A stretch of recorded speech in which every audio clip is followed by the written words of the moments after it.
Hey, babe, how are you? Oh my goodness. Okay, so I have just an amazing woman for you right now. So this is going to be an episode I really hope you share with all of your female friends. Actually, you can share with your men friends too. You can share with any friend you see them struggling to have just amazing conscious love and be in relationships that fully meet them and support them, and it's mutual and it's amazing. And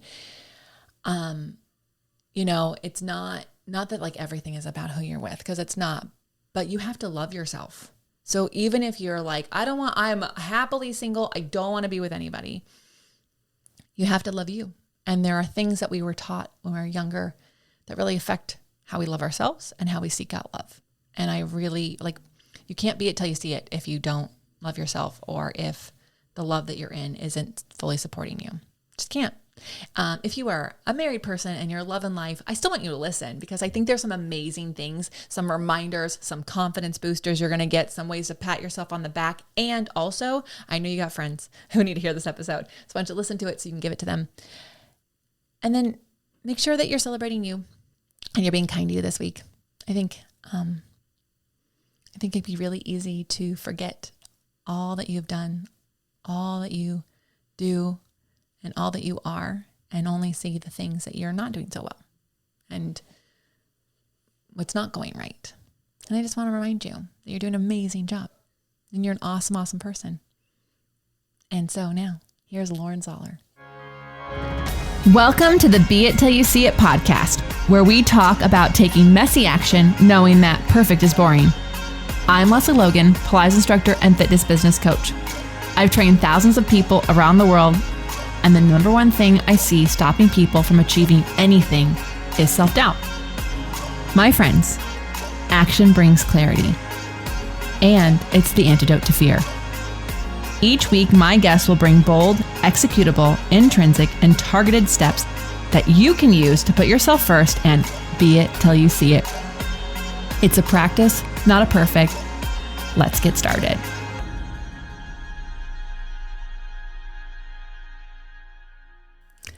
Hey, Be It listener, what is up? I have Lauren Zoeller here, and this girl and I had a Zoom date because of mutual friends that we have, both who've been on the show, Amber Shaw and Tori Gordon. You have to go listen to their episodes. And it was really funny. So one of those days I was like, who is this call that I have with, who am I talking to today? And she came on and we hit it off like kismet, like friends from like another life. And I had to have her on because what she does in her life and what she does in her business is something that I know every single person actually wants. You want to feel loved. You want to feel like you're seen and you're important and you're heard. And so anyways, I can't wait for you to meet her. And so here she is. Lauren, can you tell everyone who you are and what you're up to these days? I sure can. I'm so excited to be here. So for those of you who are listening and haven't met me, my name is Lauren Zoeller. I am a somatic dating and relationship expert.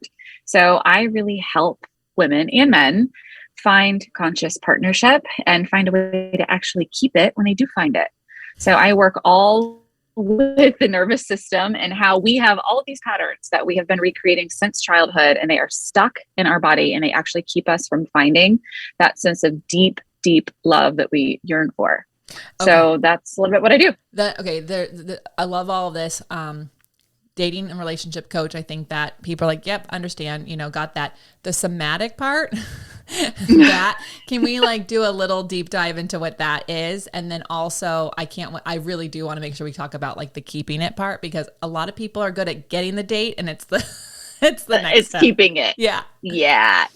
So I am trained in somatic experiencing, which is looking at the nervous system and the way that the nervous system holds on to trauma in the body, and how that trapped trauma keeps us from deep love for ourselves and deep love for others. So somatic experiencing is it's therapy of the soma, which is therapy of the body. So often we'll go to therapy and we'll do a lot of cognitive work. So we'll do CBT, we'll do brain spotting, we'll do EMDR, and it's very cognitive, which means you can look at a pattern or you can look at something toxic and you can say, I know that this isn't good for me. But your body has a different story. And even though your brain can label something as toxic. If your body experienced trauma, which we can talk about trauma and the actual definition of trauma here in just a minute, but if it experiences trauma over an extended period of time, your body goes into a survival pattern, and it will seek out that survival pattern over and over. Even if your brain is saying, wait a second, this isn't right, your nervous system will take over and hijack your brain. So if we're not looking at the body and we're not looking at the nervous system, which is what somatic experiencing does, this is why we continue to create patterns, and we can never find a way out. So this we're is not like, looking at the body. you keep so dating it's the therapy of the body. Yeah. So sorry. You keep dating the same person. Like, it's like when you're like, I know this is the wrong person for me. I just keep doing it. It's like, and you get frustrated with yourself. Like, you think it's you, or like there's something wrong with your brain, or there's something wrong with you. And it's really that you just actually have to release that trauma from the body so that you can experience what your brain knows it wants. Exactly. And the example that I give all the time, and most women can relate to this because they've been in this position at one point in their life. It's the man or woman that you know is so bad for you. Like, it's the one that you gossip with your girlfriends about, and you're like, ugh, I know that this person is horrible for me. But yet it's Friday night and you're lonely and you're feeling a little down on yourself. The next thing you know, you wake up in their bed Saturday morning. Right? Yeah. Did that. Your brain knows. I know. We all did. And we'll continue to do it if we don't look at the way that the body holds on to that need for someone else to fill that wholeness inside of ourselves. And it comes down to a survival response. It's actually a trauma pattern. So the brain knows it's wrong, but the body hijacks the brain and sends you to his bed because you need that hit. You need that high. Your nervous system needs that high. Yeah. So that's, yeah. So fascinating, and took me down memory lane a little bit. So I tell this story because when people ask, like, you know, how did I meet Brad? And it kind of goes back to like this one time that I was sitting on this couch in this house that was my house with this partner that I was with for 5 years. And I'm looking at this 80-inch screen TV, 80 inches, y'all. It's freaking huge. And the living room was one of those long living rooms, but where the couch was to the TV was on the short side. So like, you're like in the screen. Yeah. And it was like 180 degrees of windows in this house. So it was like beautiful views, but it's 111 degrees. So you're like a lizard in a terrarium. So I'm laying on a towel on a leather couch. It's not mine, looking at an 80-inch screen TV, watching He's Just That Into You. And I'm like, I don't think he's that into me. And it was this weird moment. And then I was like, am I into him? Like, what are we doing here? What is happening? And it was this weird thing. And I didn't, so my brain figured it out and I left, but it took a lot of therapy and a lot of stuff to get to where I could like stay away. I had to like literally go homeless so that I would not live there, because I was like, if I live here, I'm going to end up staying in this relationship. Yeah. And so your body is conditioned, right? And it's used to finding that safety in that chaos of this person that isn't able to fully commit to you. It's like our bodies, and we call it chaos and we call it toxic, but it's actually extremely brilliant. It's our body's way of keeping us safe, but it's a false sense of safety. Yeah.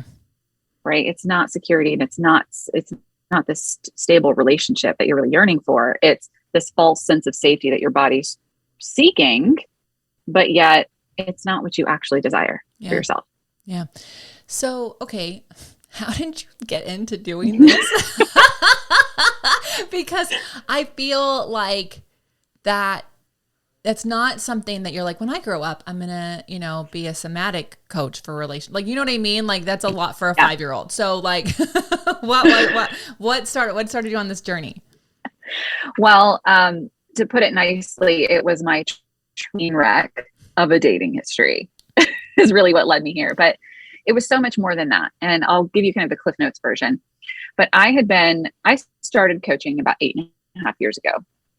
And when I made my way into the coaching world, I was working with other coaches and entrepreneurs, helping them build and scale their businesses with heart.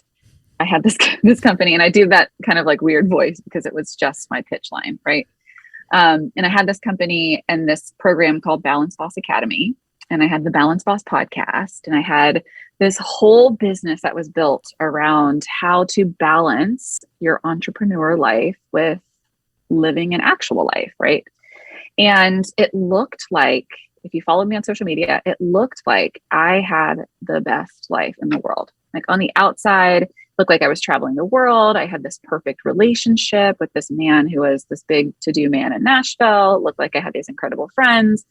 It looked like I had the picture perfect life.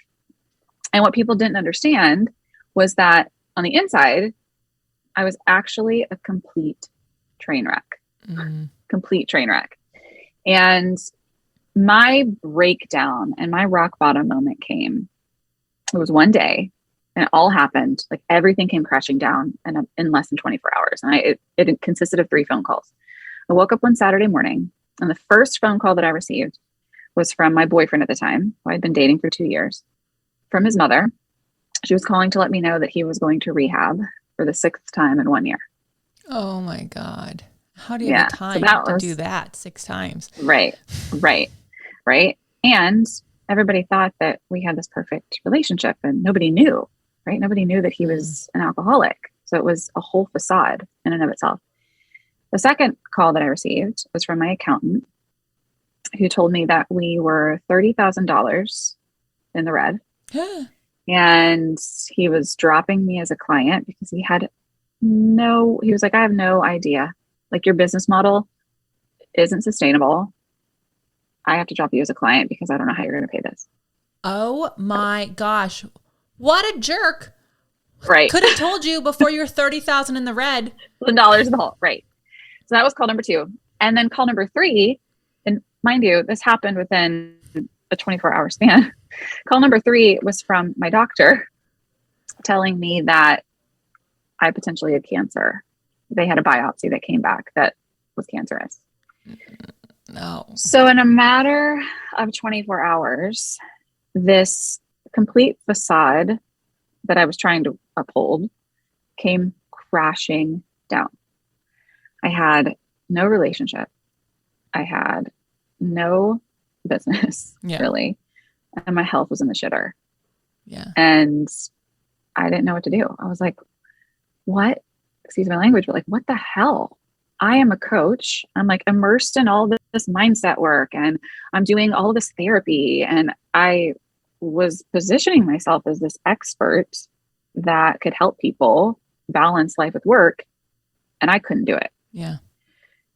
So I started looking for answers, and I started digging around and really getting real with myself. Like, what is going on? Like, what are these patterns that keep showing up? And that is when I stumbled into my first somatic session with a somatic therapist. I found somatic therapy. I had a friend that had told me about it, and it was the missing piece for me. So I started to unravel and understand that even though I was, just like I spoke about, I was able to recognize that things weren't right in my life, my body was telling me a different story, and I wasn't trained in how to listen to it. Yeah. So somatic experiencing opened everything for me. And the result, after years of working with a trained somatic therapist and doing a lot of reparenting work and a lot of the work that I now lead women through, the result of it was I realigned my business and went from $30,000 in debt to making $30K in 1 month. I found an aligned partner who was a dream, who was not addicted to anything and was secure.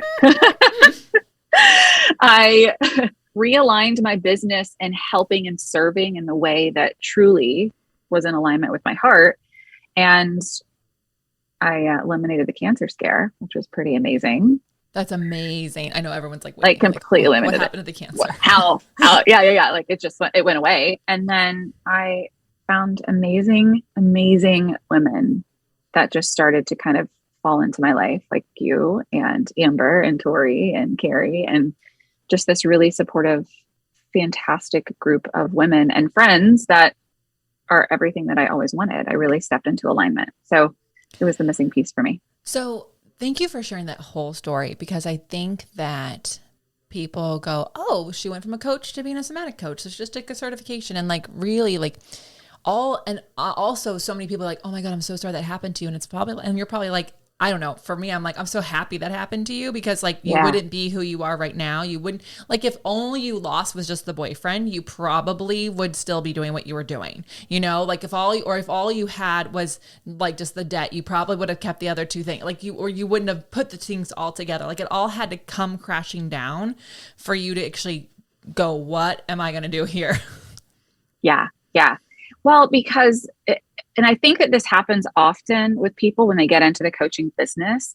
It's like, I want to be a coach, but they haven't really overcome a lot of what they need to overcome in order to properly coach someone through what they're going through. Mm-hmm. And so I really had a wake up call. I think you're absolutely right. I had to go through that complete rock bottom because I would have kept doing mindset work.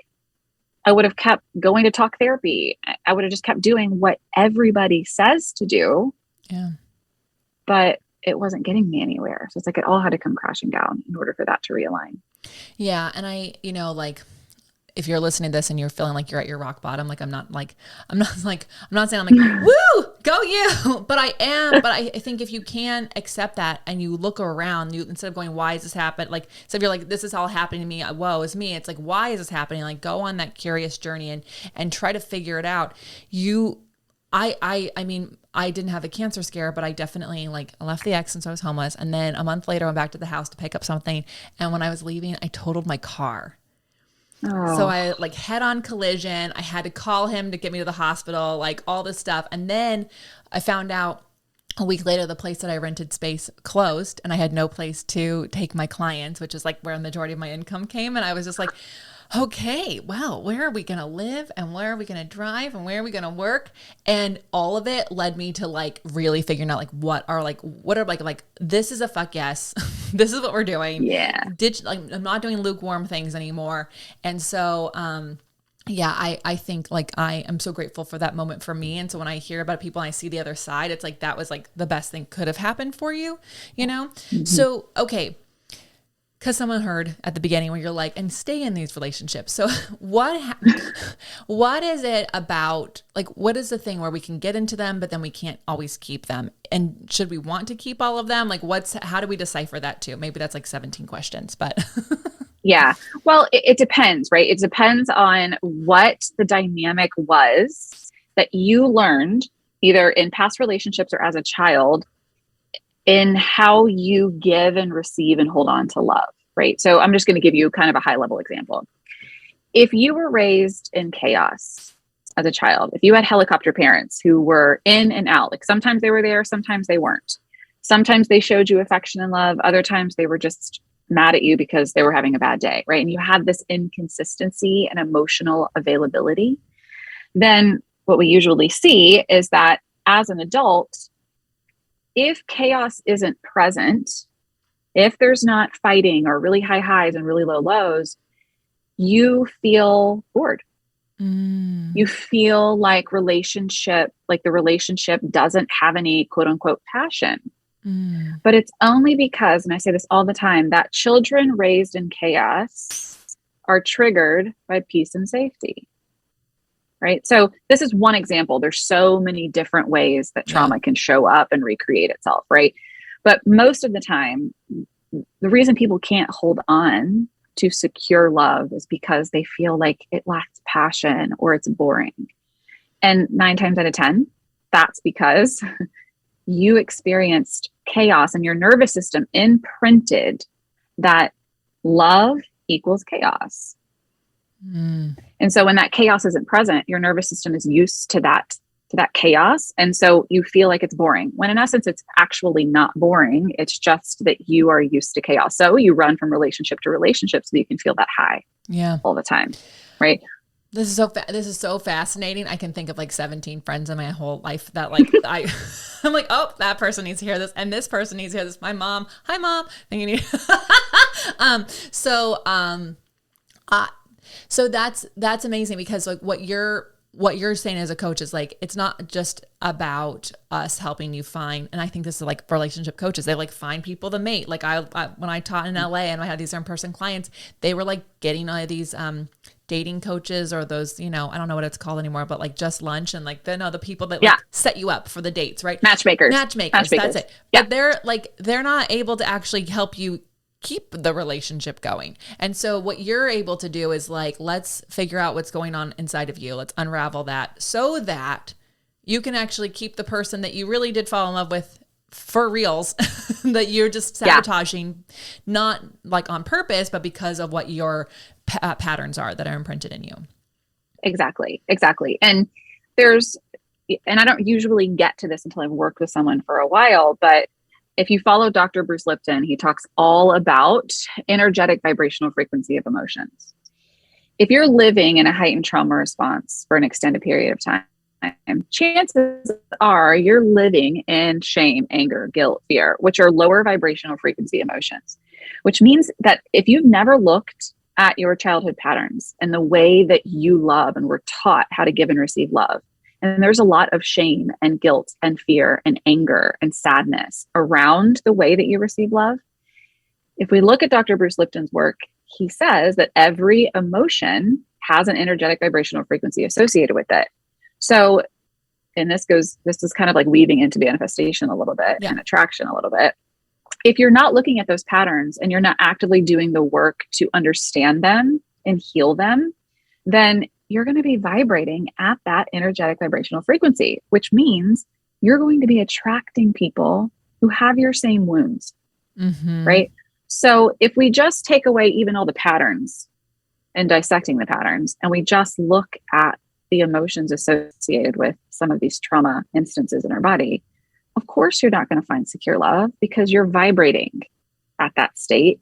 And that's what you're going to attract, because like attracts like. Yeah. Right. So you got to be able to do the work so that you can also shift the way that you call people into your life, which is kind of a missing piece a lot of people don't talk about. Yeah. So you brought up manifestation, and I think a lot of people go, oh, manifestation. Yeah, I thought about it. I wrote it down. I did The Secret, I put it in the universe. But I think that manifestation also you can also manifest and also take some action, and it can be a little bit more than this amorphous thing that we do. How does that work in your work, and how does that work in like relationships and attracting and bringing in the person that we want to have? Yeah. So I'm a firm believer that manifestation work. Okay.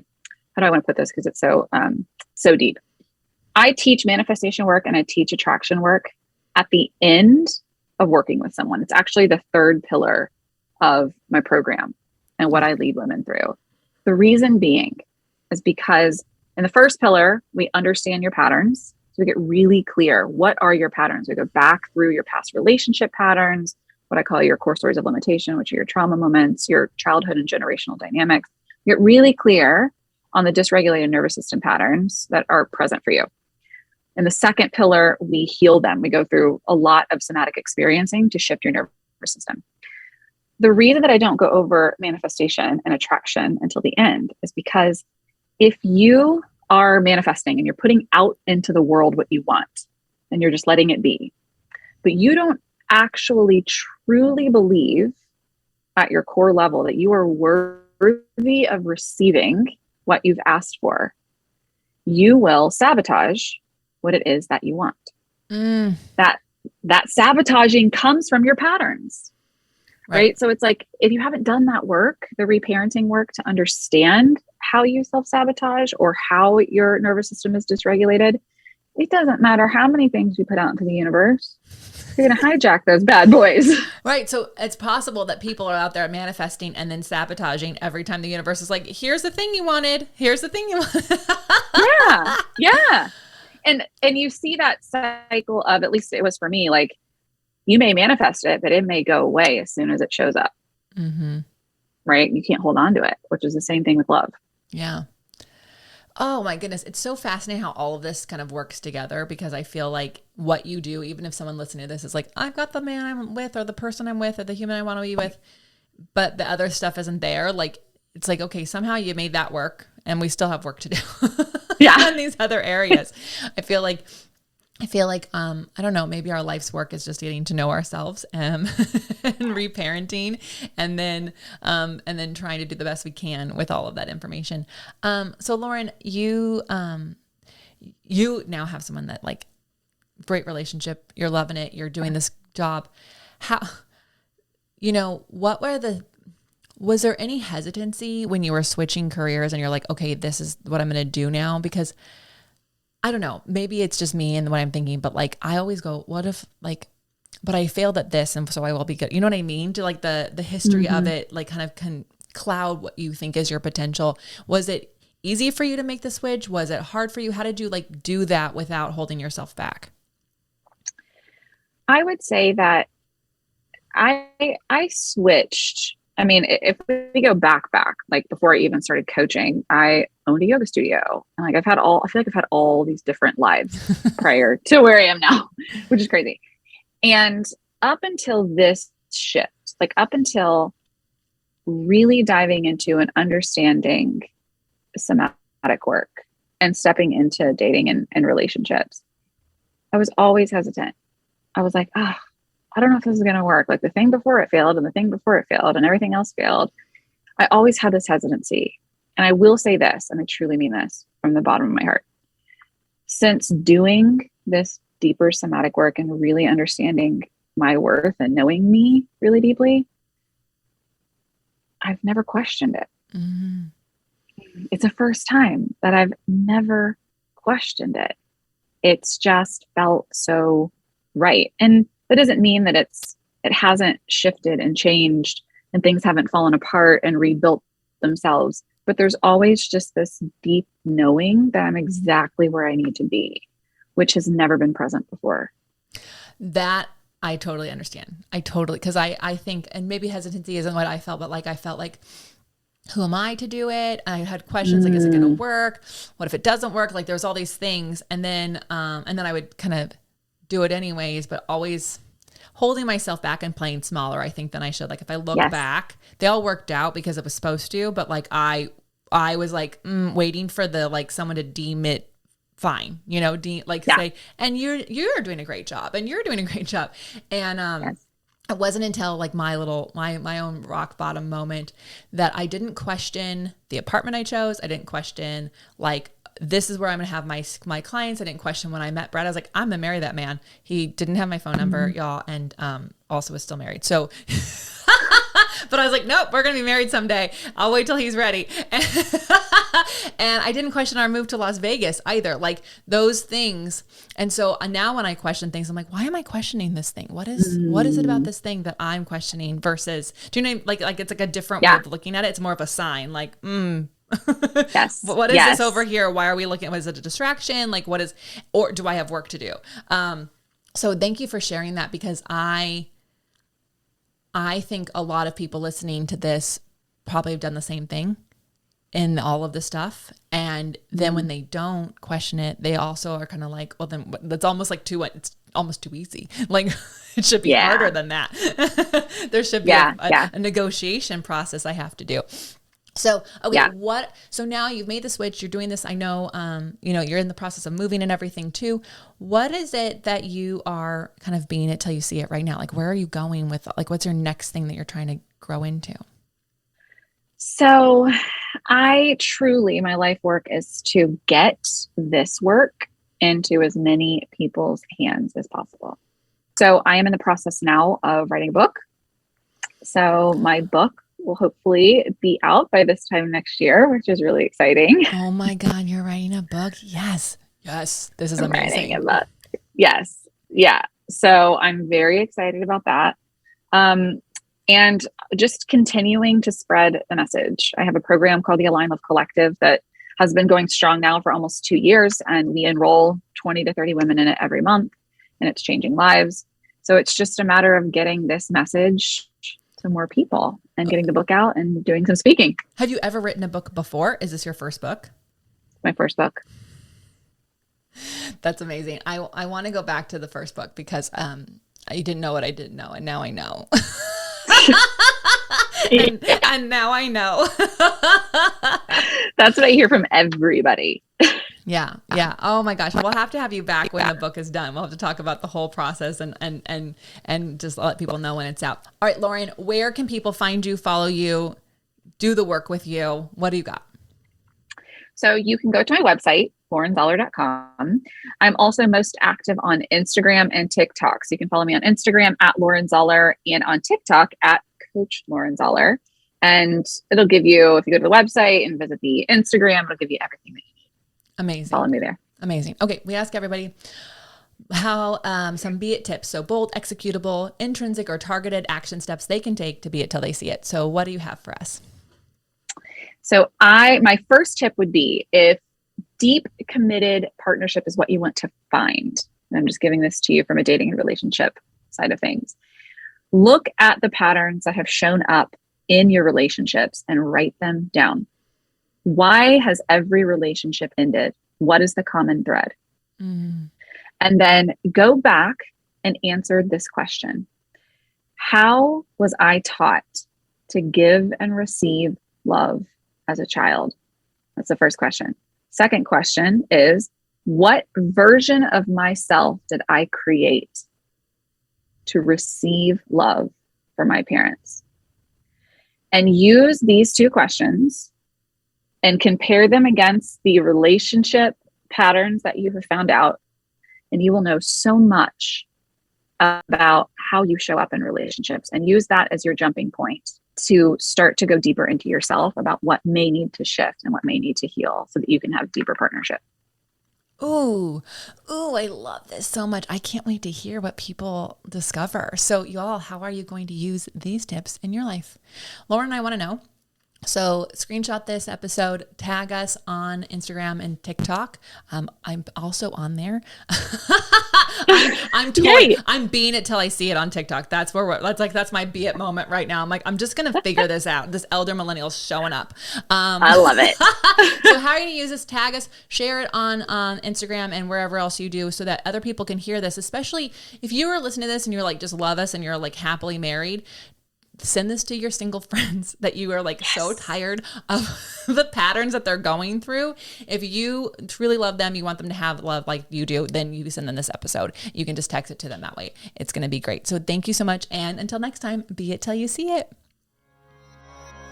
That's all I got for this episode of the Be It Till You See It podcast. One thing that would help both myself and future listeners is for you to rate the show and leave a review. And follow or subscribe for free wherever you listen to your podcast. Also, make sure to introduce yourself over at the Be It Pod on Instagram. I would love to know more about you. Share this episode with whoever you think needs to hear it. Help us and others be it till you see it. Have an awesome day. Be It Till You See It is a production of As the Crows Fly Media. It's written, produced, filmed, and recorded by your host, Lesley Logan, and me, Brad Crowell.